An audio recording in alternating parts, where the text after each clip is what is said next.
ball with. Drake! Move 58! Go!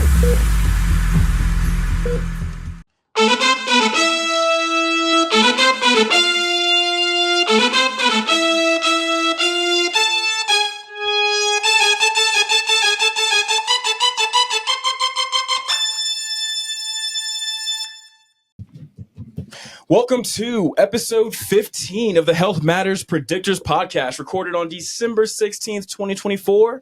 I'm your host, Jay Rock, and we got the dream team on deck today, baby. Orthopedic expert Dr. Preventure, the Patriots head surgeon who knows what it takes to get a healthy team to the Super Bowl, the one and only GOAT Zajac all the way from California, our prediction whiz, that boy Nate Dogg. And we got a special guest today, a legendary predictor all the way from the Beast Coast. He is no stranger to the Predictors limelight. We got Boston Ryan in the building, baby. Welcome back. Ryan's back like he never left, baby. We're diving into the big takeaways from week 15 and looking towards week 16. But before we get into injuries, we got to kick things off with the Rod Zone. Go! Welcome to the Rod Zone. We got a lot of great hits for you guys. It was a wild weekend around here in Vail. We had Tiesto showing out, going crazy on the ones and twos. Christmas is coming up quicker than Derrick Henry on a full sprint. And we got to shout out the Navy for beating Army 31-13 on Saturday. Yeah, let's go. Go Army, Doc loves to hear it. Horvath, baby. Let's go, baby. Yeah, Navy, great team effort. Got to love that. We needed that one, Rod. 4 years in a row they beating us. It's also coming off Navy winning 14 in a row against Army. It's amazing. But, Army's tough. This is a great game every year. We love it. The pageantry. Keep it up. Next year's going to be even better. Bang. Every year is a better year for the Navy. Let's make it happen, baby. Heading right over to the NFL. Just so you know, the Ravens franchise has more red zone touchdowns than the Giants have had red zone drives this entire season. So don't be surprised that the Ravens had a field day against the Giants. And they might have to start calling him Lamar Jackson 5, not just because of that smooth footwork, but because of the 5 TDs he put up, tying his career high record. Him and Bateman were linking up. Bateman hauled in 2 sick TDs, and I gotta shout out Mark Andrews for tying the record for the most touchdowns in Raven history after his touchdown the other day. The Lions-Bills game was the one everyone was waiting for, and it did not disappoint. Offensively, we know how the Lions work. They did a pretty good job. Jared Goff throwing for over 400 yards, but could not pull out the dub. I need to be honest with you. Josh Allen needs to chill out. He threw for 254 yards in the first half of this Bills game, and he took full advantage of that banged-up Lions defense. It ended up getting called back, but he even had a chest pass for a touchdown that looked like an alley-oop from the NBA.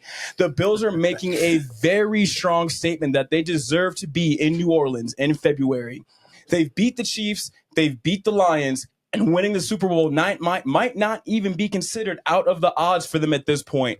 One drive in particular, the Bills went for 70 yards in just 4 plays that ended with a touchdown by James Cook. The Bills are cooking. But on the line side, we did have the big man, Dan Skipper, 320 pounds, 6'10", got himself a touchdown. You love to see it when the big man gets in there and not just one of those kind of quick wide receivers. Going over to the Dolphins, Tua had thrown for 184 passes without an interception, but he could not help but make blunder after blunder against the Texans. He threw 3 interceptions, with 2 of them in the fourth quarter, and the final one sealed the win for the Texans. But I can't put it all on the interceptions because the Texans also pull off a very impressive fake punt that they converted into a touchdown as well earlier in that match. And upon reaching the witching hour, Bo Nix and the Broncos got their act together. A key interception by Nick Bonito and a rookie-level early ball drop celebration from Jonathan Taylor helped to seal the defeats for the Colts in Denver. Baker Mayfield and the Bucs also had a day against the Chargers, who have one of the better defenses in the NFL. Mike Evans had 2 TDs and went for 159 yards on 9 receptions. And this is after coming back from an injury. And I got to mention Bucky Irving as well, coming back from an injury, who racked up an impressive 117 yards. And heading over to the Saints, Spencer Rattler almost did the Lord's work to come back and beat the Commanders in the closing moments. He was able to tie the game up 20-20, but unfortunately the former Gamecock QB could not convert the 2 points to give them the dub. With that being said, let's head right over to the new injuries of the week.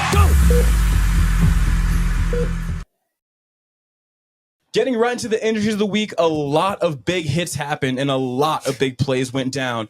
Looking at that star QB, the one that all the newscasters love to talk about, Patrick Mahomes. He is no stranger to ankle injuries, and it looks like he may have picked one up in his game this weekend. Nate, looking at Patrick Mahomes' possible mild high ankle sprain, what are your thoughts on that?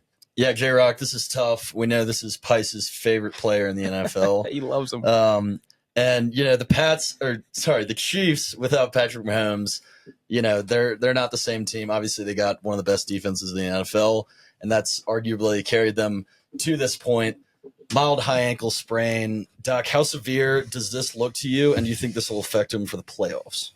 Yeah, Mahomes is no stranger to having ankle issues in the playoffs last year, all the way into the Super Bowl where he retweaked the ankle. And we were certainly concerned about that in the predictors, but you know what? He's Mahomes. He rose to the occasion and just did a great job managing this ankle. Mild high ankle sprain, what do we got? We've got a syndesmosis, this ligament here that holds the tibia and fibula together. This gets sprained, as well as sometimes the inner portion of the ligament here on the medial side of the ankle. The problem with this is a big ligament. It aches a while and can take a little bit of time to just get better. Generally say at a minimum 2 to 4 weeks, but we'll have to see how the Chiefs manage him and how he does with the mild high ankle. Don't know if he's getting an MRI. Assume he might get something, additional imaging, just to take a look at it. But I would say 2 to 4 weeks until we see him back in really good form for a mild high ankle sprain. Of course, we're going to watch this. Check it out at thepredictors.com. Don't forget that, ladies and gentlemen, we're looking at about 2 to 4 weeks for Patrick Mahomes to come back. They got a Saturday game, and they also got a Christmas game. Time's ticking. Will they be able to do it without him? We'll have to see, but it sounds like he should be back for playoff time, and I know that's what Chiefs Nation wants to see. Looking straight at TJ Watt, he was going off until he wasn't. Tyler, what happened to TJ Watt this weekend? Yeah, J-Rock, well, the Steelers have clinched their playoff spot, but not without some injuries. TJ Watt ended up with a low ankle sprain. Now, the good news is that his x-ray was negative, and we've heard that he was walking comfortably around this morning in the facility. That's always our biggest worry, is the next day, how is that ankle going to be? Is it going to swell up? Is it going to hurt more? What are those symptoms going to be? Sounds like he's doing okay, which is great news for the Steelers and that defense, as they definitely need TJ Watt if they're going to have any chance to move forward in these playoffs. Thanks for that, Tyler. And then heading over to Dolphins Nation, we got Grant DuBose, wide receiver, who actually came off of IR for that game, and he ended up being involved in a very nasty hit after catching the ball. He was diagnosed with a head injury at the Houston hospital that he is still at to this day, but luckily the doctors are saying he has movement in all of his extremities, and according to the Houston hospital, he is going to remain there under the doctor's care. It's always dangerous to see a player getting carted off. Ryan, I'm going to throw it to you. I know your dad's always on the gridiron just going crazy. How do they handle and, internally when you see a player get that hurt? Does it shake the whole team up for the rest of the game, or do you have to lock in and say, you know what, every play's for this guy now? It definitely can shake up a team depending on, the severity of the injury, and all the players and all the staff are going to want to know their player is doing okay. And no, what they want to do though is learn from the medical staff, the athletic trainers, the team doctors. They want to learn from them that the player is doing okay. That he's got the movement in all of his extremities. And at the end of the day, they want to go out there and win for their player. They want to make sure they get that dub for the player, and make sure that his hospital stay is a little more enjoyable. As it's never enjoyable to be cooped up in that hospital bed. So They just want to know he's okay and get the win for the guy. Absolutely fantastic. Let's get that dub for Mr. DeBose. Nate, looking over at Nick Chubb, running back for the Browns, broken left foot. I mean, who's trying to walk on a broken foot these days? That's not key to success. Do you think this is season ending? You know, J-Rock, Nick Chubb is someone who's dealt with some of the most gruesome injuries in his career. Like last season, season-ending injury, he had torn ACL, MCL, and meniscus. He's missed 38 games in his career. He's still only 28 years old. He got drafted in 2018. Doc, you got someone with as many gruesome injuries as he's had. How rare is it to see someone who can recover time and time again like he's done? And, what do you recommend for this next step? Yeah, he's got what we call massive grit and resiliency. There's no question. He's just got DNA where he can come back from these injuries. He plays hard, and with that, he also knows how to get his body back. And the problem is, by playing hard, you can also just get these injuries that really impact how he's doing, and potentially even more injuries because of just how hard you play. Now, we love to see the hard play in the NFL and everyone going at it, but I mean, Nick is a machine, and the mental toll that these injuries can take is not to be underestimated. That mental side of the game for these players and getting them back and knowing that, wow, what's going to happen next? What's going to happen next? Nick Chubb has clearly gotten beyond a lot of that and gone through a lot of injuries. So his resiliency score, what we call the predictors, off the chart. It's a very fast-paced game. Coaches are getting smarter. Defense are getting smarter. Quarterbacks are going for it a little bit more. They're willing to throw it to someone who's in triple coverage at that point. So every year as the game gets faster, the injuries can get bigger, but that is why health is going to have to continue to matter, and you need to have a positive and smart staff in your franchise to make sure your players are getting the best care that they can.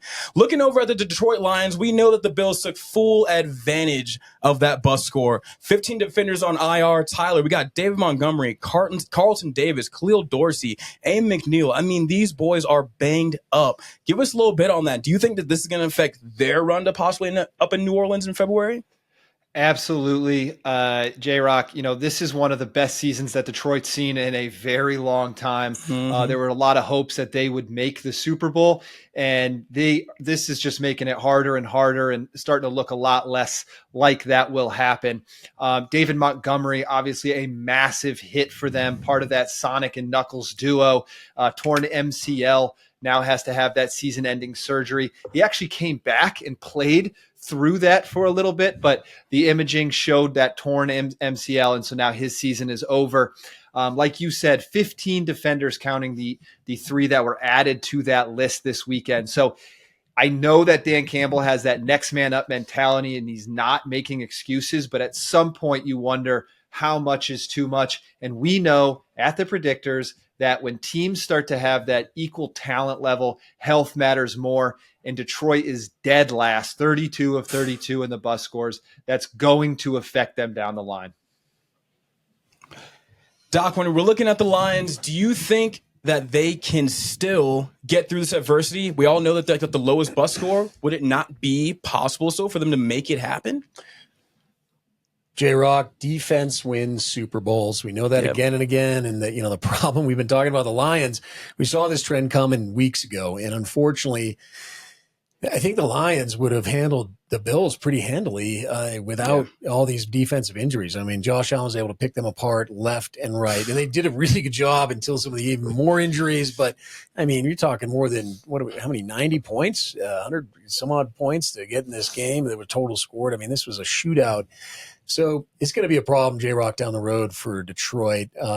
If they can get some of these folks back, there may be a few coming. They've got a prayer. With a wing and a prayer, if there's a will, there's a way. I know that Dan Campbell's trying to get those boys rocking and rolling. I know that he can still smell a Super Bowl win, but it's not going to be easy. It's not going to be easy, especially with that banged up that defense is. Going over to Jalen Hurts, quarterback for the Eagles. That boy be going off, but he might have a broken ring finger on his left hand. Ryan, when you think about a broken ring finger, left hand, Jalen Hurts, clearly that's not his throwing hand. He said it has affected him. Do you think that this is something that the people should be as worried about? It's not like it's his shoulder girdle. It's kind of just his left hand. Yeah, I don't think it's the biggest thing to worry about, especially with a quarterback. It's in his non-dominant hand. Mm-hmm. But you're going to be worried when he's taking the snap if he ends up jamming that ring finger, or if he decides to tuck the ball and run. If he tucks it into his left arm, he might not be as secure with the ball. So Right. that's where the worry is going to come. But for his overall throwing, he'll be okay. But Right. just don't want him stiff arming any of the defenders coming his way. Right. He's good at that.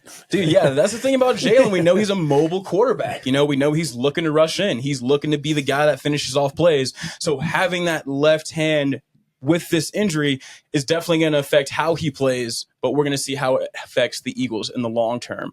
Looking at Patrick Surtain, Tyler, mild ankle sprain again. I mean, ankles are getting blown out. What's going on? Do you think this is going to affect him for the next couple of weeks, or do you think he'll be back here soon?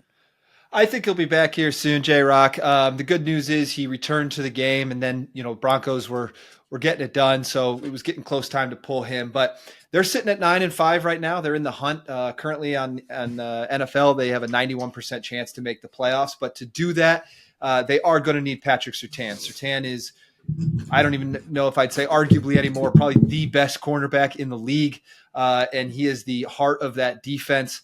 They have a tough schedule ahead of them. They have to play the Chargers and the Bengals, and then the Chiefs last week, which may be an easier game if they sit some players with the Chiefs already being in the playoffs. But still, they have some hard games up. They're definitely going to want Surtain there. And Doc, mild ankle sprain, even a low ankle sprain in a position like cornerback is going to affect his speed, his agility when he's trying to stay with those top receivers. And we do know that Patrick Surtain is always on receiver number one. Our data shows that, Tyler, again, 1.5 games, you're down. You kind of level off by week 2 to 3 out. So could be sweet spot by the time that ankle feels better for the playoffs. But these next couple games might see him down a little bit. Thanks for that, Doc. Hopefully we can get Surtain back out there. I know that's going to be huge for the Broncos, but they're looking at a very good chance to get into the playoffs. So they do have a little bit of leeway to not push anyone onto the field that doesn't necessarily need to be there in these moments. Going over to Alvin Kamara, running back for the Saints. Nate, groin injury. I myself had a groin injury. Always very, very inconvenient. But do you think for someone of his caliber, this is going to be a problem? Well, J-Rock, he left the Commanders game on Sunday with this groin injury and never returned. And, we've talked about Kamara a lot on this podcast, and he's been dealing with rib issues, hip issues all season. And he's a veteran running back. The Saints just signed him to another 2-year extension, but he also has 50 yards to go until his first 1,000-yard rushing season. So, Doc, there's kind of a line you want to draw where you want to, make sure your player can have the best season he can, but you also want to protect him for the future. What advice would you have? Yeah, it's always tricky. Our job on the medical staff for a professional team is always to be player health and safety first, number one. So you have to mitigate that, but through some of these sprains and strains and hamstring pulls and stuff like that, these are things you can manage and go through, and staffs and certainly people like Ryan's dad is incredible at this and done it forever in the league, know how to manage these things and get the players back safely and efficiently. And you know what getting them back safely and efficiently does, baby? It raises that bus score. With that being said, let's head over right to the bus stop. Go!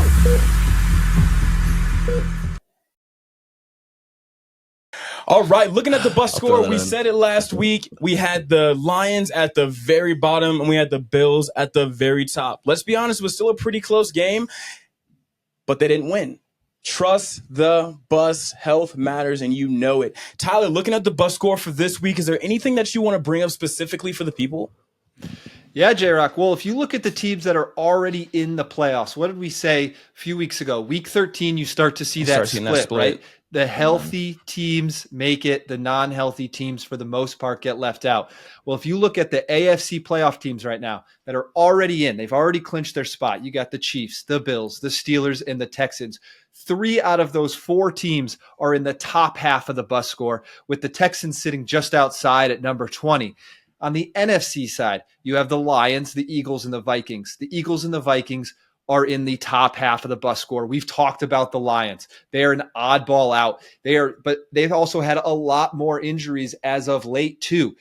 So when you look at the big picture, you have 5 out of the 7 teams that are in the top half that are healthy going into these playoffs that have already made it. So health matters, like we said. I gave you 3 games last week to watch, right? Rams versus 49ers. Well, who won? The Rams. The healthier team won. There was a massive difference between those 2 teams in health. That was a massive. The Bills and Lions, like you said, massive. The biggest one we've seen. Bills ended up pulling it out because they had a healthier team.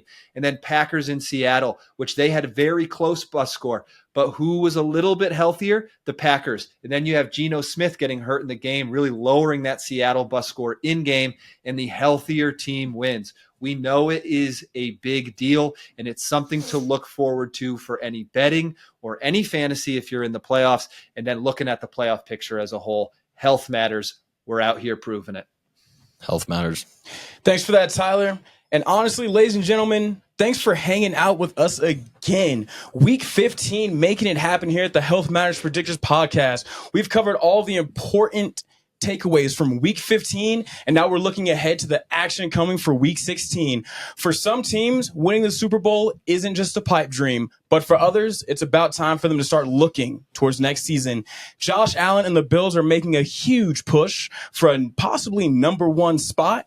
Pat Mahomes may be dealing with a new ankle injury. We'll have more on that in the future, but that Saturday game and that Christmas game, you might not see Mahomes out there. And the closer we get to playoffs, the more important it is to trust the bus. The split is happening. The schism is upon us. And I think that data is going to really start to matter every single day.